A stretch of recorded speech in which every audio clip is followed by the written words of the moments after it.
Hello. We're back in this place. That's for sure. Yeah, I've got no water for this one. Not really intentionally, but it may be a good way to kind of test out if I can last without water. So we'll see. We'll see if my voice slowly breaks up by the end of this. Hopefully it doesn't, and hopefully I find out that I actually improve, and I didn't need water all along. It was all a big hoax. That's the hope. Actually, not. When I was really young, and by really young, I don't mean baby here, but I used to drink milk all the time. Obviously, I do mean baby here as well, but I think it's more impressive that I didn't drink milk, and I kept that up till about 12 or 13, I think. And now I don't drink milk pretty much at all, except with cereal, which I still eat, because cereal is the best. Yeah, so now I'm mainly a water drinker. I don't drink juice or anything. I will have Coke, but usually, given the choice between Coke or water, it's water for me, which is good because it wasn't an intentional decision, but I'm glad I did arrive there because water is good for you. Generally, that's what they say, and it's pretty important for life. We wouldn't have any life without it. So anyway, that's one thing. Another thing, if I can try and, I want to, actually, I messed up a little bit, and I'll explain why. But first I'm going to think of something to lead into the conversation with a little fact. It's currently, I think, 3 o'clock. Yeah, I've been running pretty recently. I think I mentioned this before. I've been running a lot, and I've gone pretty good at it. The last few days, I'm in a different location to where I usually would do that. So I haven't really been bothered. And what I found out is running is significantly more... I depend a lot more on running for my mental health than I assumed I did. It is... I don't even know how I'd describe how it is, but it's definitely different. I feel slower. Like maybe I was trying to outrun something. Anyway, so yeah, that's kind of the situation. And my biggest fear really is that when I was working for a bit and I didn't have the time to run, because I was working every hour of the 7 days. Once I started again, my whole legs just didn't know what was going on. They were just like, what are you doing? We don't do this. And it took me ages, not as long as it did before, but it took me a long time to get back up to the level of running that I would say is adequate. So that's something I'm scared of, and it's only been 2 days since I'm not 4 days. 4 days since I've done a run. So that's potentially going to be an issue. But again, we'll see. Because yeah, and also I've kind of... It was at a point where every time I was running, I was kind of trying to go a little bit further. At this point, I'm kind of satisfied with where I am at the moment. Because what I do is break at the moment, do breaks in between kind of laps. I'm kind of thinking I should stop doing that. Because when I tell people I do running, they never assume I do breaks. And I thought breaks were a pretty common thing. So I would like to come across as more common. So that's basically why that's where my fear comes from. That's the anxiety of that. But hopefully everything will be fine, and hopefully I'll be able to do 10 laps without braking. And it's potentially that could be easier. It may be that with braking between laps, that actually makes it more difficult because you've got to kind of restart every time. I don't really know. So we'll see. I'll keep you updated um, when that happens. So anyway, on to what I want to talk about. I said I'd do structure, and every time I fail that structure, but I get a little bit closer. And what I've done today is I've gone to a random subject generator online.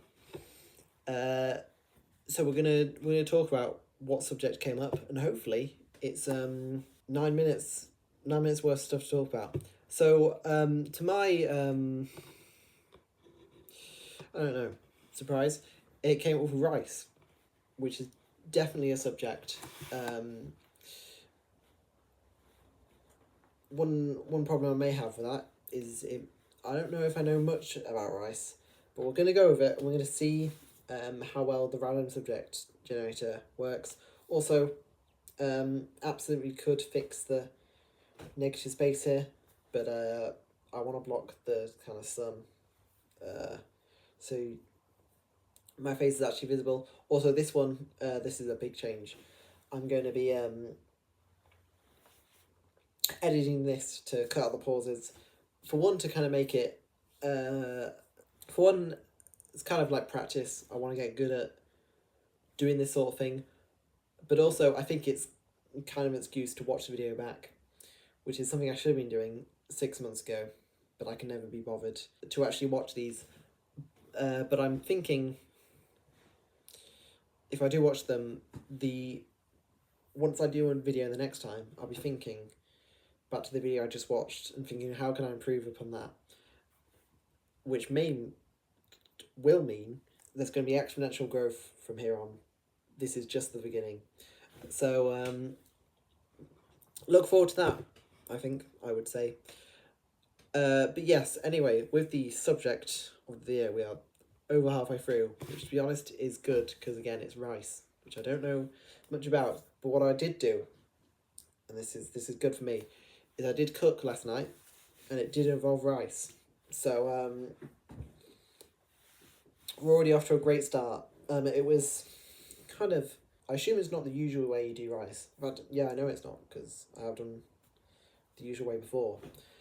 So it wasn't like a packet of rice that you'd then put into a pan. It was like a sort of pre-made thing that you put in the microwave, which I realise makes my cooking sound less impressive now. I did do other cooking other than rice, so there was something, whatever. The rice is good. I probably did too much. But what's interesting is it's yeah, I did too much, and I had all the rice I had. My mum didn't, so I had hers as well. So I had about a packet and a half of rice, and one packet was pretty much to serve 2 people, I assume. So what's that? I had 3 people's worth of rice, and I was not full. Okay, well I was pleasant inside, which is, because rice is a staple food of China and I think India and Japan. The Asian countries have that as a thing. That's why they have the such massive populations now. I assume, because rice is relatively low calories, but it requires a lot of people. Actually, it might be a lot of. I'm not sure about the calories, but it requires a lot of people to grow, which means families want to have more children, which means population go up. So actually, I assume it does have more calories than wheat or whatever that we have here, which is pretty interesting. And I'm not really sure on how you grow rice, but I would assume it's well, from what I know, it's that you need a lot of water, like rain. It's quite a water intensive sort of food, which I'm pretty sure Australia also grows a lot of rice, which doesn't really, That seems like a poor decision to me. But, more power to them. They've got desalination. They'll be fine. I suppose that really actually kind of was my interest in that. Because if you look at a population density map of the world, which I have done, and I've done many times, there are specific small places in Europe that have a lot of people, like the Netherlands, kind of southern England, maybe the Rhine area of Germany. But then if you zoom out and look at China, the majority of Europe is like nothing. Compared to India or whatever, there's no people in Europe. And it's, I assume it's not all to do with rice. But I think there's a lot, and that's kind of crazy. And it's a shame that really Europe didn't grow rice. Because I think it'd be cool to have more people here. I saw that from one of the densest countries, not just in Europe, in the world, United Kingdom, which actually, another crazy fact, is less dense than India, despite India being the most populated country in the world, which I suppose that fact kind of makes sense, but the idea is that there's millions of square kilometres, and yet it's one of the densest countries in the world. It's denser than, what's the small? I think it's denser than Luxembourg, which is crazy because Luxembourg is dense. However, possibly even crazier, and I'm not actually sure what food Egypt grows. If I had to guess, I would say wheat, but I don't even know if like the floodland plains of the Nile is really good for wheat. Maybe it is good for rice. I don't know, but that is. And if you just take the Nile Delta sort of area, there is, I'm fairly sure, nowhere else in the world of that specific size that has a denser population, which is kind of crazy because it's in the middle of a desert. And actually, throughout sort of medieval, sort of post, Roman times maybe, but pre-industrialization, Egypt was quite low populated. I think it had a lower population than Ireland, and now it's got 100 million people, and Ireland has 5 million people, or I think the island has 7 million. But anyway, there's a lot of different reasons for that happening, but that is a fact, and that's kind of insane. That many people can live in a desert because there's one of the biggest rivers in the world that just go through it. And also that you can see it. You can see the river from space, just because. I don't know. I think that's crazy. So that's my rice podcast. I might do rice part 2 if I think of stuff to say, but probably not. We'll probably be talking about dogs or space. So I'll see you tomorrow, maybe. And also this is going to be edited, so that's going to be really cool. I'll do an effect here to fill up the wasted space, and then I'll be gone. So yeah, thanks for being here, and I'll go.